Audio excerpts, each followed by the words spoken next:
The night dragged on slow as molasses, the lamplight throwing long shadows across the walls of the cabin. The woman stirred in her fever, thrashing against the sheets as though the ghosts of her tormentors still clutched at her. The cowboy, his name was Caleb Ward, though few in the territories remembered it, sat at her side, damp cloth in hand, wiping the sweat that poured down her bruised brow. Every so often, she would mutter words that made his gut twist. Chains, fire, don't let them see me bleed. He caught fragments of names too, Reeves, Caro, Blackridge, names that sounded like the sort of men who carved their power into others' flesh. By dawn her body quieted, but her breathing remained shallow, rattling like a broken pump. Caleb stepped outside, letting the cool desert morning sting his lungs. He had thought, when he pulled that blanket back, that he was saving one soul. But the more he listened to her, the more he realized he had uncovered a war, one he hadn't asked for, but one he couldn't ride away from. He poured a tin of water over his face, gripping the edge of the trough until his knuckles whitened.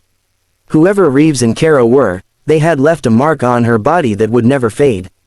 And Caleb had never been the type to let men like that walk free. When he returned inside, her eyes were open, glassy but sharper than the night before. She watched him warily, suspicion written even in her weakness. "You should have done it," she whispered. "One shot, quick, clean, better than what's coming." Caleb crouched low, meeting her gaze. "Maybe, but you ain't dead yet. And as long as you're breathin', they ain't won." Her lips trembled, a bitter smile forming. "You don't know them," she said. "You think the desert's cruel. Men like Reeves make the desert look kind." Caleb set his jaw, standing tall. "Then I'll meet him." His words were simple, but she flinched as though they carried more danger than bullets. "No," she hissed, coughing blood into her hand.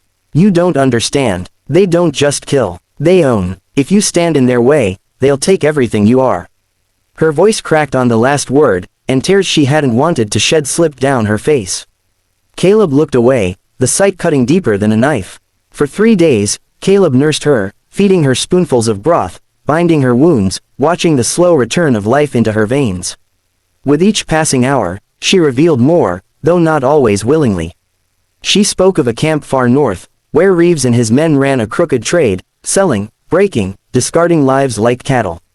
She had been taken when her wagon train fell under ambush, the survivors scattered, the women dragged to their dens. She had endured months, perhaps years, she had lost count, before she found a chance to run.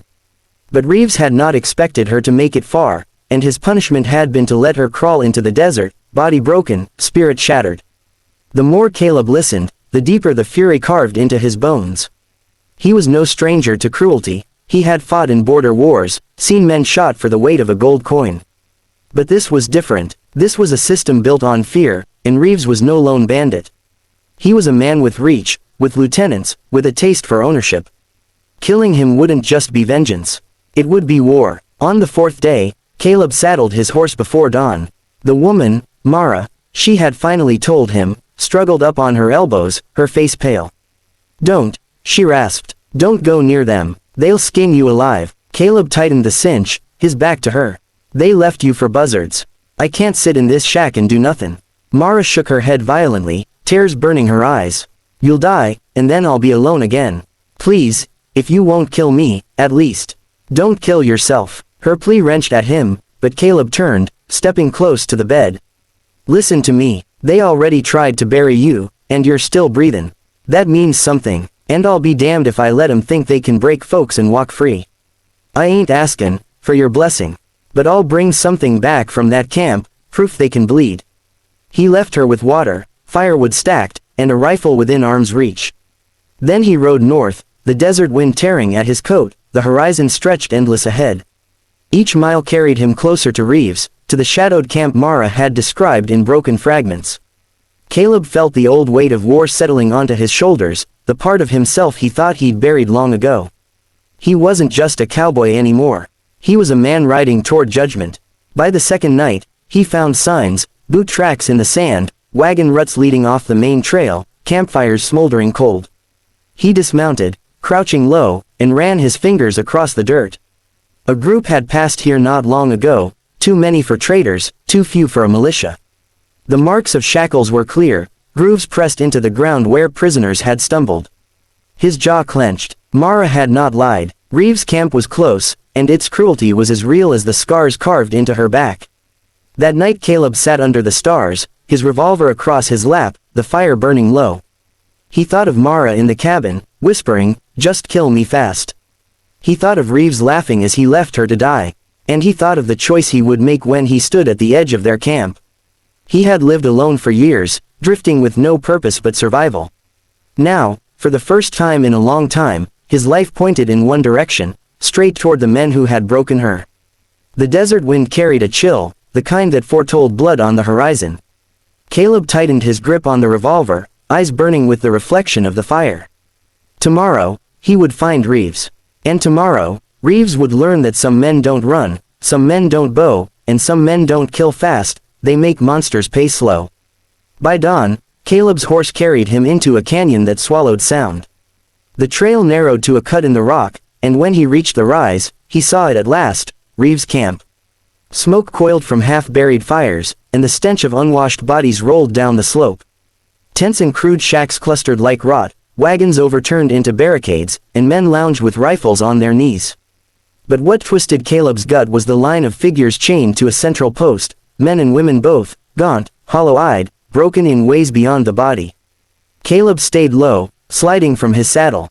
He let his horse drift back into cover, then crawled to the ridge.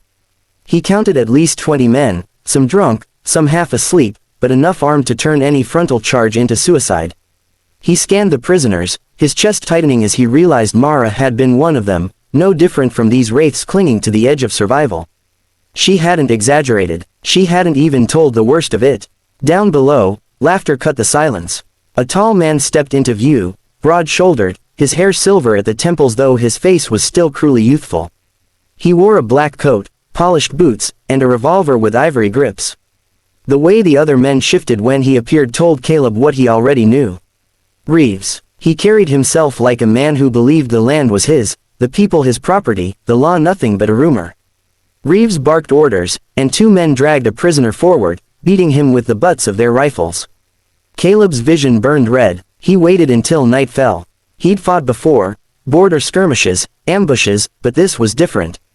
This wasn't war. This was dismantling a den of beasts. He slipped down the ridge with the darkness as his cloak, moving like a shadow. A guard slumped near a fire, half drunk, his rifle dangling loose. Caleb slid behind him, one hand clamping his mouth, the knife flashing once, swift and merciful. The body went limp. Caleb dragged it into the shadows and kept moving. Closer now, he saw the prisoners chained together, their eyes wide with silent terror. A woman raised her head as Caleb crouched near, his finger pressed to his lips. She understood, barely daring to nod. The lock was iron, heavy, but Caleb's blade and grit worked at it until it snapped with a muffled crack. The prisoners flinched, but the woman squeezed his arm, eyes glistening with hope that looked foreign on her battered face. Caleb whispered low, "Stay quiet. When it starts, run." It started with fire. Caleb kicked an oil barrel toward the nearest tent, a lantern tumbling in after it. Flames roared to life, licking canvas and wood, sending sparks into the sky. Shouts rang out, men scrambling for rifles, chaos bursting like a thunderclap. Caleb didn't wait. He strode into the blaze, revolver spitting lead with grim precision. One shot dropped a man by the fire, another tore through a second as he reached for his gun.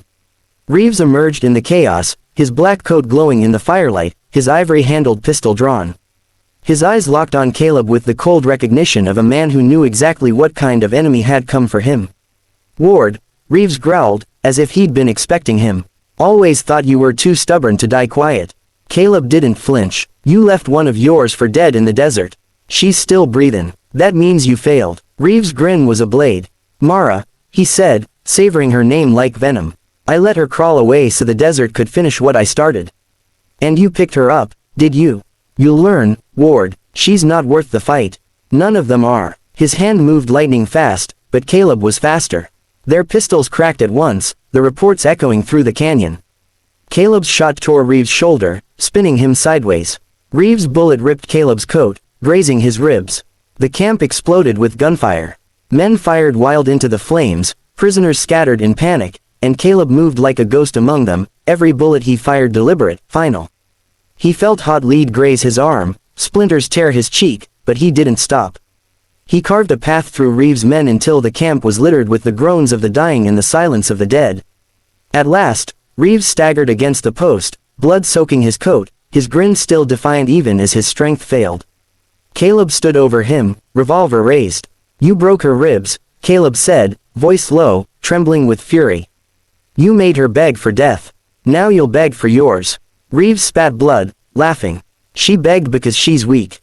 You'll see. They always break." Caleb didn't answer. His revolver roared one last time, and Reeves crumpled into the dirt, his laugh cut short forever. Silence fell over the camp, broken only by the crackle of fire. The prisoners huddled together, eyes wide with disbelief. Caleb holstered his gun, chest heaving. He had no words for them, no promises. He only gestured toward the open trail, the night sky beyond. Freedom was theirs if they could take it, and they did, slowly at first, then with desperate urgency, scattering into the desert, carrying the weight of survival into the dark. Caleb mounted his horse, wounds burning, body heavy. He turned south, back toward the cabin where Mara waited. Every step of his horse's hooves pounded with the memory of her whisper, "Just kill me fast." But now he would ride back with a different answer. Reeves was gone. The men who had broken her were no more. She was not weak. She was still breathing, and as long as she did, there was a chance for something beyond pain. When he reached the cabin at dawn, Mara was standing in the doorway, the rifle in her hands, fear etched across her face. Caleb slid from the saddle, bloodied and weary, but his eyes steady. He dropped Reeves' ivory-handled revolver in the dirt at her feet. Her breath caught, her hands trembling as she stared down at the weapon. Then, slowly, she lifted her gaze to his, tears cutting paths down her cheeks. "You came back," she whispered. Caleb nodded, voice hoarse. "Told you, as long as you're breathin', they ain't won." The sun broke over the horizon, spilling gold across the desert. For the first time in years, Mara's lips curved into something that resembled a smile. Not of joy, not yet, but of survival, of defiance. And Caleb, the loner who had wanted nothing but silence, found himself standing in the ruins of a new beginning, forged in fire, blood, and the will to live when all seemed lost. For days, the desert lay quiet around the cabin, yet Mara did not rest easy. Every creak of the wind against the shutters, every crunch of stone outside the walls, made her flinch. Though Reeves was gone, the memory of his cruelty lingered, sewn into her bones as if his ghost had camped by the hearth. Caleb saw it in her eyes, how she half started awake in the night, gripping the rifle across her chest, ribs wrapped still in strips of linen he had changed with clumsy care. He tried not to speak much, words felt fragile beside wounds like hers. Instead, he brought wood to the hearth, water from the well, meat from the traps he set before dawn. When she was strong enough, Mara insisted on helping. He tried to protest, but she silenced him with one look, the kind of look forged by years of surviving men like Reeves, unyielding, commanding in its quiet way. She chopped vegetables with slow precision, her fingers stiff, as if relearning the very act of feeding herself.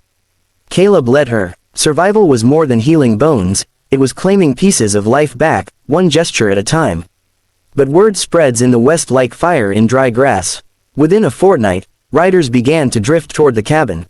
Some bore the weary faces of prisoners Caleb had freed, others, the hard eyes of men who had once ridden for Reeves and had no intention of letting his name be swallowed by dust.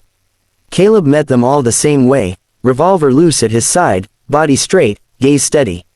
Some turned away at the sight of him, unwilling to test a man who had burned Reeves' empire in a single night. Others lingered, whispering threats from the tree line, riding off with promises to return. Mara listened to them in silence. When Caleb came inside after one such encounter, she sat by the hearth, her blanket around her shoulders. "They'll never stop," she said flatly, as if stating the weather. Caleb poured himself a tin of coffee, his hand steady though his chest tightened. "Then we'll outlast them." Her gaze cut to him, sharp, almost bitter. "You can't outlast ghosts." That night, she told him the rest of what